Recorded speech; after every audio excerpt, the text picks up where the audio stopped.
votre vie. Il y a 3 saisons majeures qui s'appliquent à tous les domaines de votre vie.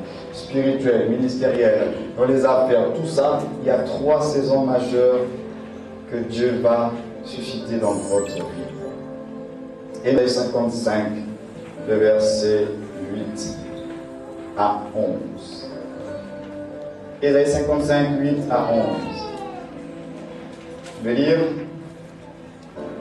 ce passage nous raison majeur dans le plan de Dieu pour notre vie. Ésaïe 55, verset 8 à 11. Alors, le prophète nous dit, j'aime bien ce texte, car mes pensées ne sont pas vos pensées, et vos voix ne sont pas mes voix, dit l'Éternel. Autant les cieux sont élevés au-dessus de la terre, autant mes voix sont élevées au-dessus de vos voix, et mes pensées au-dessus de vos pensées. Comme la pluie et la neige descendent des cieux, ne tournent pas, sans avoir arrosé, fécondé la terre et fait germer les plantes, sans avoir donné de la semence au semeur et du pain à celui qui mange. Ainsi en est-il de ma parole qui sort de ma bouche. Elle ne retourne point à moi sans effet, sans avoir exécuté et accompli mes desseins. Voilà, à travers cette portion d'écriture, que nous allons découvrir les 3 saisons majeures pour le plan de Dieu pour notre vie. Et ces saisons que Dieu va permettre, elles touchent l'esprit, l'âme et le corps. Parce que votre vie, c'est un tout. Vous avez des défis, des spirituels au niveau de votre âme, mais également au niveau de votre vie matérielle et physique. Et donc, nous verrons 2 personnages pour illustrer ces 3 saisons majeures. Donc, déjà, ce que j'aimerais dire et redire, comme je l'ai dit hier, Dieu n'est pas bavard. Dieu parle toujours avec un but précis. Et quand il a parlé dans la vie de quelqu'un, à ce que tu puisses faire maintenant ce que tu dois faire. C'est pourquoi, lorsque Dieu parle, l'homme doit écouter. Et lorsque l'homme a écouté la voix de Dieu, il doit obéir. Et lorsque l'homme obéit à la voix de Dieu, Dieu va agir en sa faveur. Parce que l'obéissance libère la faveur de Dieu et les bénédictions de Dieu. Dieu parle, l'homme écoute. L'homme obéit, Dieu. C'est une équation simple, mais c'est ça. Dieu parle, l'homme écoute. L'homme obéit, Dieu agit. Maintenant, ici, avec le prophète Ésaïe, on nous révèle 3 saisons. Et c'est la saison que j'appelle la saison de l'arrosage qui touche votre esprit. Parce qu'il dit que sa parole, lorsque sa parole vient dans nos vies, la première des choses, arroser la terre. J'appelle la saison de l'arrosage parce que Dieu parle d'abord à notre esprit. La parole de Dieu, elle est libérée et elle concerne, elle touche. Jésus a dit que les paroles sont esprit et vie. Donc lorsque la parole de Dieu quitte le trône de Dieu, elle est destinée à toucher ton esprit. Dieu, la saison de l'arrosage, c'est la période de ta vie où tu es en train de recevoir Dieu en train de te parler. Où tu es en train de recevoir les promesses de Dieu. Tu reçois des songes, des visions. Dieu te parle, il parle. Joseph, Dieu a d'abord parlé en songe et en vision. Dieu a envoyé la parole. Parce qu'on va voir la vie de Joseph et de David. David également, parole à travers Samuel le prophète. Donc ça commence d'abord par la parole. C'est la parole qu'on reçoit d'abord. Dieu nous parle par sa parole. Dieu t'interpelle, Dieu te révèle, Dieu te montre. À travers des sons, des visions, à travers des circonstances, en tout cas Dieu va te parler d'abord. Ça commence d'abord par la parole. Dieu va t'arroser par la parole. Tu reçois la parole. Ce n'est pas tout le monde qui la reçoit. Frères et sœurs, les promesses de Dieu, ce n'est pas pour tout le monde. Les promesses de Dieu, c'est pour les fils de Dieu. C'est pourquoi on dit que la parole, la pluie tombe à terre, parce qu'il y a déjà une semence à terre, qui est la semence qui reçoit l'eau qui vient du ciel. Parce qu'il n'y a pas de germination sans qu'il y ait semence dans la terre. Donc nous, la Bible dit, nous avons la semence de Christ en nous. Donc c'est nous qui recevons les promesses de Dieu. Dieu nous parle à nous qui avons la semence de Christ en nous. La vie de Christ en nous. La saison de l'arrosage. C'est comme j'ai dit, c'est la période de ta vie où Dieu te calme. Si tu perds ta vie, tu ne vis pas de miracles, tu ne vis pas de... Non, à ce moment-là, tu reçois plein de révélations. Dieu ne fait que te parler.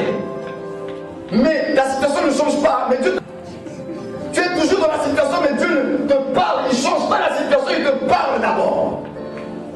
Il arrose la terre. La promesse, il te donne les promesses. Il parle par rapport à ta destinée, par rapport à ta vie. Il te révèle ton futur. Il te révèle par rapport à tes affaires. Tu reçois plein de choses. Je me voyais déjà en voyage. Je me voyais déjà marié. Je me voyais déjà avec des enfants. Dieu te révèle les choses, mais dans ta condition, dans ton présent, il n'y a rien. Puis tu reçois des choses qui parlent de ta destinée. Dieu commence. Il te montre. Il peut même te montrer déjà un pays pour la suite de tes études. Il peut te montrer, non, j'ai déjà au Canada, je me voyais en train de travailler dans quel pays. Dieu te montre les choses. Pendant cette saison d'arrosage, il faut faire attention, soyez dans le discernement. Parce que Dieu va d'abord parler. Il va envoyer la parole. Parce qu'au commencement était la parole. Or, les promesses se trouvent dans la parole. Et cette même parole, elle va susciter la foi. Donc c'est elle la parole qui est la source et qui va générer toutes ces choses-là. La parole va générer les promesses et à l'espérance. Donc c'est la parole de Dieu. C'est pourquoi je dis qu'il faut faire très attention aux différents canaux de la voix prophétique durant cette saison. Dieu a envoyé Samuel venu révéler à David sa destinée. Il a dit à David que Dieu l'avait choisi, il a oint David. Mais vous allez remarquer que pendant cette saison-là, vous n'entrez pas, je suis en train de le répéter, hein, vous n'entrez pas dans votre destinée. Hein. David n'est pas rentré dans sa destinée quand Samuel est venu dans la maison de son père. Hein. Il a seulement reçu la parole. Joseph n'est pas rentré dans sa destinée quand il a reçu ces songes-là. Il a seulement la révélation de la parole pour lui. C'est tout. La deuxième saison, il dit que la pluie quitte le ciel, elle vient arroser la terre qui porte en elle la semence. Maintenant, la deuxième phase dans votre vie, après avoir reçu la parole de Dieu, la Bible dit que maintenant elle doit féconder la terre. Ce que j'appelle de la fécondation. Il faut maintenant que tu traverses un moment qu'on appelle le temps de fécondation. Et c'est pendant ce temps de fécondation-là, tu vas commencer à faire un travail dans ta vie, va commencer à briser les choses. Le temps de fécondation, c'est le fameux temps du soir que tout enfant de Dieu doit traverser. C'est seul avec Dieu, tu commences à te poser des questions. Mais j'ai quand même reçu les promesses de Dieu. Dieu m'avait parlé. Mais pourquoi les choses ne marchent pas? Mais Dieu avait libéré la voix prophétique. Mais tu as l'impression que tout va mal. Regardez le frère Joseph. Après le temps d'arrosage où il a reçu le songe et les visions, tout de suite après, Joseph se retrouve dans le temps de fécondation, là où Dieu va le briser. Il reçoit les songes et les visions. Tout de suite après, les frères vont le haïr. Après seulement, il va tomber dans la haine, le mépris, le rejet. On va le vendre. Il se retrouve en exil là-bas en Égypte. Regardez David. David est libéré. Mais après qu'il ait reçu la parole, il s'est fait la terre à Ségolat, mais après il s'est retrouvé où? David s'est retrouvé où? Exilé. Dans les montagnes, en train de fuir. Mais lui, il n'avait rien demandé à Dieu. Dieu dit que je serai le roi. Mais non, là où je dois régner, le Seigneur le fait fuir. Il se retrouve dans une situation de sa vie où, humainement parlant, on peut se poser des questions. Mais qu'est-ce qui se passe? J'ai fait quoi? Le temps de fécondation, c'est une période de préparation. Dieu ne révèle pas des gens qui ne sont pas préparés. Et c'est Dieu lui-même qui va les préparer. C'est un temps, c'est une école, l'université de Dieu. Le temps de fécondation, c'est là où Dieu va briser ton autosuffisance. Il va briser ton orgueil. Il va te tailler sur sa propre mesure. Parce qu'il veut t'utiliser. Donc c'est la période où on est dans tout, c'est pourquoi, je ne comprends pas ma vie, rien ne marche, Dieu m'avait fait des promesses, le prophète avait parlé, j'ai vision, mais pourquoi ça ne marche pas? Parce que c'est une période où Dieu veut que tu puisses mourir à toi-même. Tant que ton moi sera encore là, Dieu ne pourra pas la vie de Christ en toi. Amen. Il faut que tu meurs pour que Christ vive. Ton moi, ton ego. Voilà pourquoi vous avez dans la Bible le frère Asaph. Et à un moment donné, ça c'est à partir du psaume 74 jusqu'au psaume 77, vous voyez un peu les souffrances d'Asaph.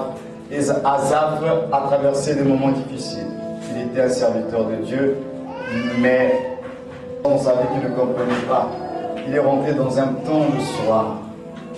Et pendant le temps du soir d'Asaph, Asaph a commencé à se poser des questions. Il dit, Seigneur, je ne comprends pas. Je ne comprends pas, Seigneur. D'autres fois, je ne vois plus les signes dans ma vie, Seigneur. Voilà un serviteur qui se retrouve dans une situation de sa vie, il ne voit plus la main de Dieu. Mais ce que Asaph ignorait, c'est que tout enfant de Dieu doit... Il y a des moments où Dieu est obligé. Frère, on ne peut pas aller plus loin avec Dieu. On ne peut pas avancer avec Dieu sans passer par ces saisons-là. C'est pourquoi, lorsque Dieu crée en 6 jours, chaque étape de la création, il faut toujours passer par le temps du soir. C'est pourquoi, même si la Bible ne l'avait pas expliqué, mais dans votre quotidien, vous le vivez. Il y a des moments où vous vivez des temps de visitation divine. Dieu a ouvert les portes, d'être béni. Vous avez besoin de ça encore de mal en pire. C'est normal. Ça commence par un soir, ça se termine par un matin. Donc quand Dieu veut te faire avancer encore plus loin, il te fait repasser par le soir. On vit ça dans notre quotidien. Tu es venu, alléluia, Dieu m'a traité. Et quelques mois après, tu vis encore d'autres situations dans ta vie. Mais parce que c'est comme ça qu'on avance avec Dieu. On avance avec Dieu, avec les saisons de Dieu. Parce que Dieu, dans sa toute puissance, aurait pu créer le monde en un seul jour. Mais chaque évolution dans la création de position, qu'on appelle le temps du soir, Dieu prépare toujours ses instruments. Il t'a fait gagner une bataille, c'est bien, mais pour que tu puisses encore avancer, il va encore faire un travail. Et la bataille, certainement de la confiance, Dieu va te faire encore entrer dans un autre brisement. Peut-être la bataille de l'assurance, ou bien la bataille de la maîtrise de soi, ou bien une bataille qui est liée à la patience. Nous sommes un projet en devenir, il n'a pas terminé de travailler. Nous sommes dans le processus de devenir comme Christ, mais le Seigneur travaille. Le temps du soir, il va permettre des épreuves. Des épreuves non pas pour te tuer, mais des épreuves pour d'abord, te révéler ton niveau de foi. Permet dans nos vies, révèle d'abord notre état. Parce que quand il n'y a pas d'épreuve, tout le monde craint Dieu, tout le monde a la foi, tout le monde est spirituel. Maintenant, quand Dieu permet les épreuves, ça révèle finalement ton niveau. Est-ce que vrai Dieu? Donc Dieu envoie les épreuves pour voir. Elle a chanté, Seigneur, je t'aime. Seigneur, je m'abandonne à toi. Dieu envoie l'épreuve, une épreuve qui va te demander le renoncement. Tu avais chanté, Seigneur, je m'abandonne à toi. Dieu dit maintenant, non, ça ne vient pas de Dieu. Non, Dieu ne parle pas comme ça. Tu as dit, Seigneur, je m'abandonne. Dieu dit maintenant, donne. Maintenant, tu fais comment? C'est pourquoi, frère, ne chantez pas pour chanter. Amen. Chanter, c'est la vérité. Donc quand vous décidez de chanter, Seigneur, prends ma vie, est-ce que tu es prêt? Parce que si ta vie est encore précieuse à tes yeux, ne chante pas ça. Tais-toi. La chanson que tu te retrouves là-dedans. Mais si tu es dans le mouvement, alléluia, Seigneur, je te donne ma vie, prends ma vie. Seigneur, je ne vis que pour toi. Attention, tu dis, ah bon?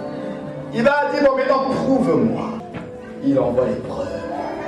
Parce que l'épreuve, finalement, c'est tout simplement pour te dire, prouve-moi. Dieu nous éprouve pour que nous puissions prouver. Tu l'aimes, alors montre. Montre. Tu dis que tu as la patience, il va créer des situations dans ta vie qui vont te faire perdre de patience pour voir. Est-ce que tu es patient? Seigneur, brise-moi. Tu es en train de demander à Dieu, quand Dieu brise la vie de quelqu'un. Seigneur, brise-moi. D'accord, Dieu dit, j'ai pris acte. Maintenant, il va te mettre dans son moule là.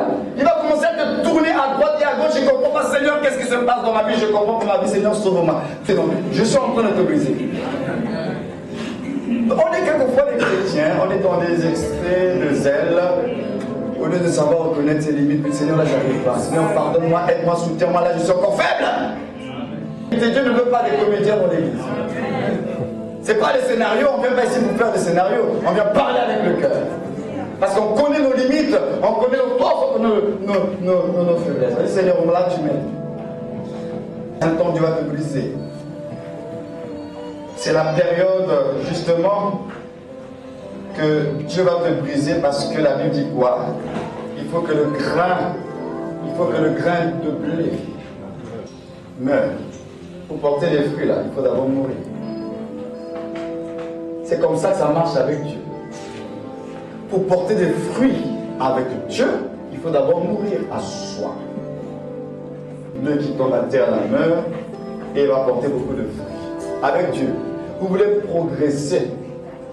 Comment aujourd'hui on vit une époque où on nous parle d'élévation sans passer par la souffrance? Ça, c'est quelle évolution la souffrance? Pourtant la Bible est là, si nous souffrons avec lui, nous régnerons avec lui. On nous prêche l'élévation sans la souffrance. Alors que l'humain rejetant, qui sort d'une terre desséchée, homme de douleur, habitué à la souffrance. Maintenant, on veut rentrer comme ça là. Non, lui-même il a dit, il faut que tu meurs pour porter les fruits. À toi-même. L'équilibre de notre vie. Amen. Les choses de Dieu, c'est pas le tapis rouge. Hein. Il y a les principes de Dieu. Il faut mourir. Joseph, le temps du soir, et le temps du soir, le temps de fécondation de Joseph a dû le briser. Il a été brisé. David est passé par le temps du soir de David devait le briser. Il a été brisé. Plus de 13 années de sa vie, il s'est retrouvé esclave, Joseph. David a passé combien d'années? Il était un fugitif. Renégat. Loin de son royaume, il avait fait quoi? Mais le problème, frères et sœurs, le temps du soir, le temps de la période que Dieu crée dans notre vie pour que nos racines puissent se former. Les racines de votre foi. Parce qu'il n'y a pas germine sans que les racines se forment d'abord. Lorsqu'une plante sort de terre, c'est qu'au préalable, il y a eu des racines qui ont été formées. Mais lorsque les racines se forment, il n'y a pas de témoin. Personne ne la terre. Personne n'est témoin. C'est pourquoi Dieu nous prend au cas par cas. Il te prend toi seul. Toi-même, tu vis ta situation, toi-même, tu connais la douleur de ta situation. C'est toi-même. Parce qu'il va digne de ta foi. Il va te briser. Il va te tailler. Il va t'amener à réaliser véritablement qui tu es. Donc ça va faire naître les racines. Les racines doivent être formées. C'est pourquoi les plantes, le travail de la formation des racines, personne ne voit ça. À l'œil nu, vous ne pouvez pas voir. Lorsqu'une semence est plantée dans une terre, on ne voit pas comment les racines se forment. Mais pourtant, ce n'est pas parce que vous ne voyez rien que rien ne se passe. Donc ce n'est pas parce que les gens ne voient rien dans ta vie que rien n'est en train de se passer. Les gens vont te juger sur ta condition. Ils vont se moquer de toi. Ils vont te mépriser parce qu'ils ne voient encore rien. Mais ils ne savent pas que sur le plan spirituel, il y a tout un travail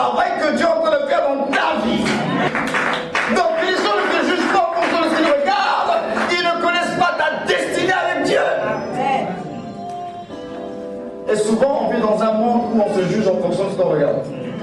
Le frère n'a pas de boulot, la soeur n'a pas de la condamne. Vous savez ce qui se passe dans le monde spirituel pour elle. Vous la jugez, vous savez ce que Dieu est en train de faire. Parce que quand les racines se forment, personne ne voit. Mais quelque chose se passe. Personne ne voit, mais quelque chose se passe. Alors, le taux de fécondation, les racines vont devoir sortir. Ça va devoir sortir. Ça va devoir sortir. Donc, pendant que vous attendez la réalisation de la promesse, Dieu en même temps il va vous préparer. Ce qui fait que dans votre vie, peut-être que vous êtes là, c'est Dieu qui est en train de vous briser, il est en train de vous préparer. Vous vivez une épreuve, vous vivez des situations de blocage, parce que c'est Dieu qui est en train de vous préparer. Mais ça, bien sûr, c'est du péché, de votre ignorance, et c'est vraiment Dieu qui est en train de travailler. Parce que quand Dieu commence à travailler, il va vous emmener sur ce terrain-là. Vous avez donné des promesses, maintenant il va éprouver votre foi. Éprouver votre foi. Et là, frères et sœurs, c'est là où il y a des pleurs. Ça me fait penser à la vallée de Baca. Vous allez traverser cette vallée de Baca, là où il y a des pleurs. Ça ne sera pas votre terminus, mais vous allez la traverser.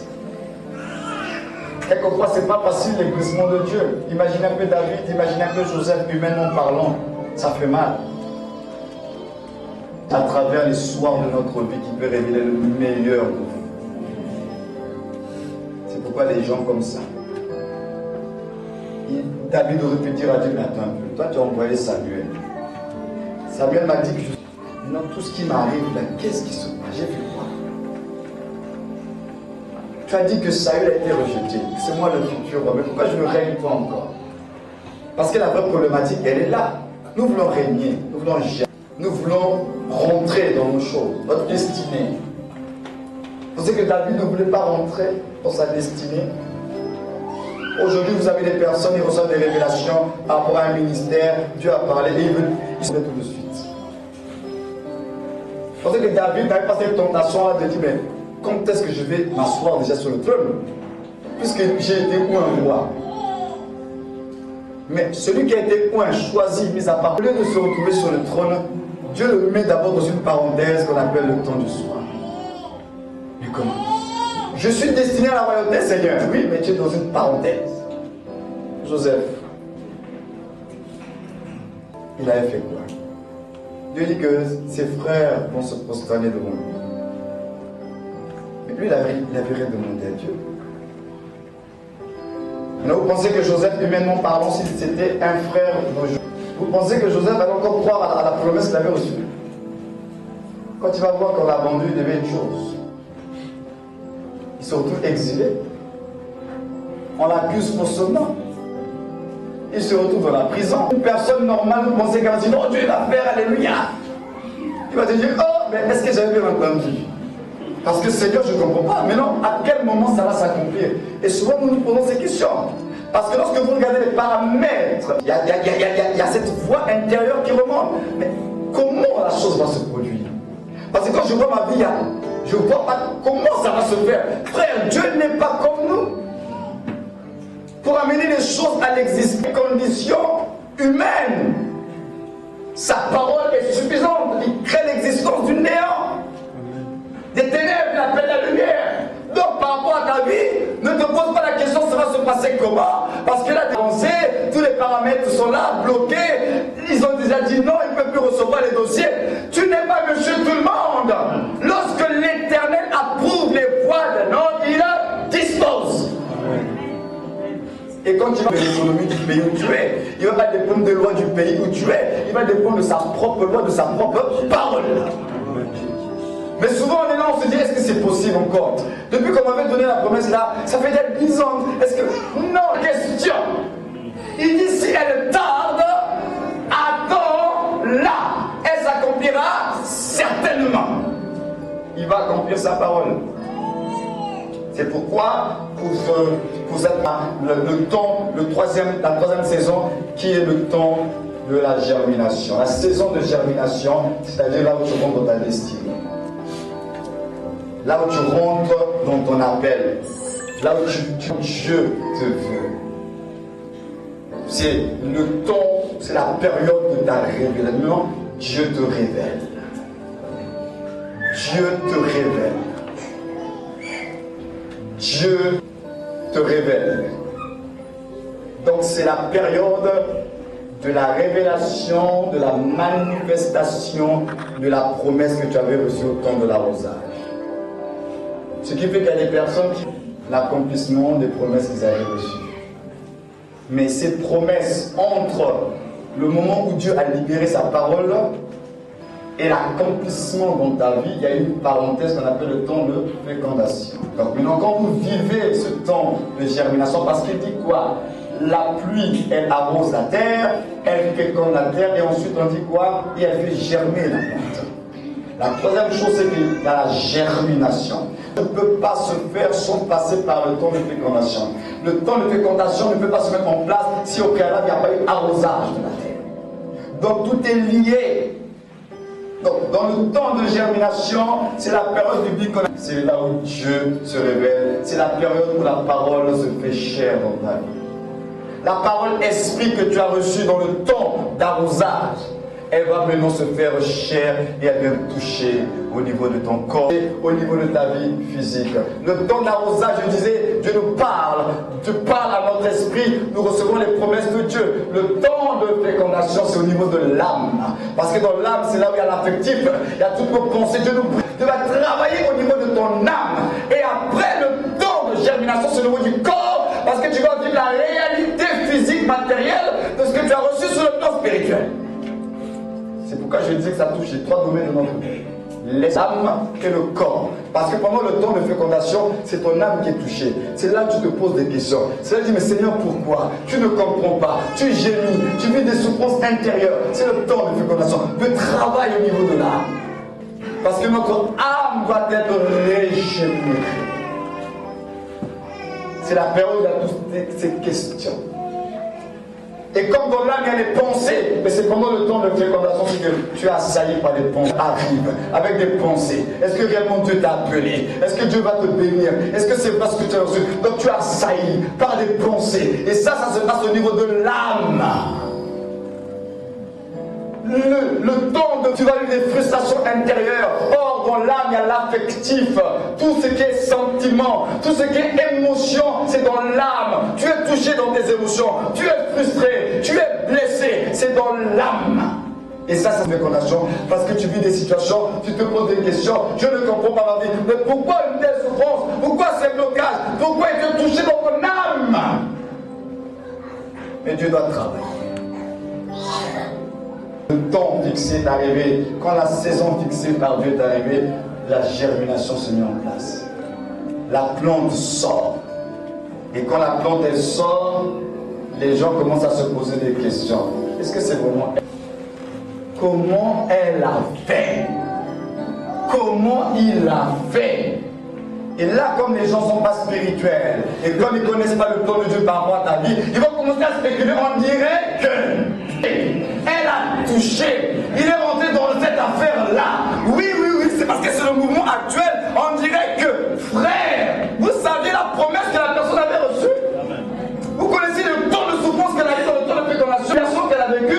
Maintenant, vous voyez la germination. Au lieu de bénir Dieu, non, on dirait que... Vous ne connaissez pas la vie de quelqu'un, arrêtez de juger la personne. Amen. Donc quand vous voyez la germination, il y a un processus. On ne germe pas par hasard, on ne germe pas par accident. Il y a un processus. Donc si quelqu'un germe, c'est que d'abord il y a eu un temps d'arrosage dans sa vie. Il a certainement reçu des promesses, Dieu a certainement parlé à cette personne.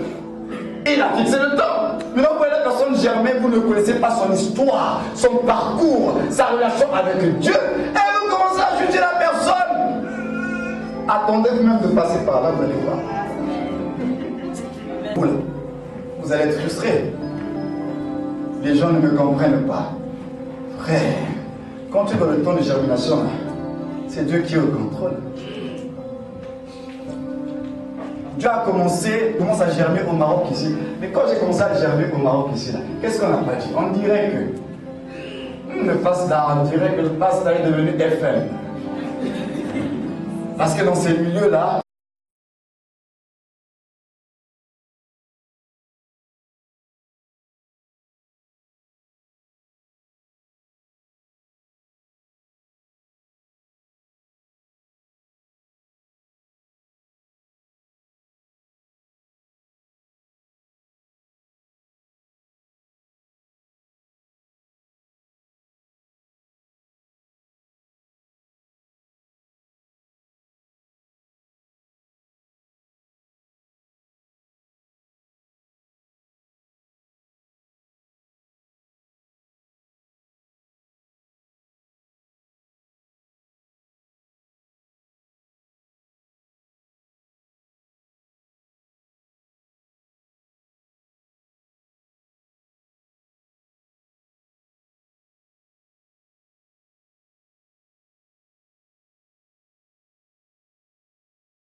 tout le monde ne peut pas rentrer.